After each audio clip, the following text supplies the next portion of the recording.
Internet is a place where you can find all the goods and all the bads.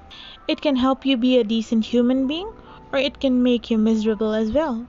So welcome back to our channel. Today we are here to discuss about how we can block such sites which are being an obstacle in your smooth internet surfing.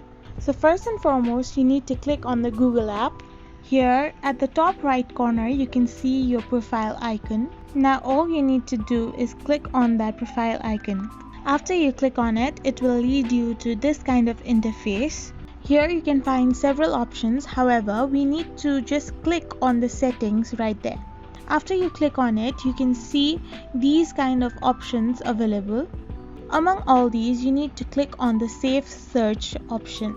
After you click on it, now you need to simply choose filter from all these three options. Now this will help you block the sites which are being a hindrance in your internet surfing. I hope this video was helpful to you all, so don't forget to hit that subscribe button and do give us a thumbs up. Thank you for watching.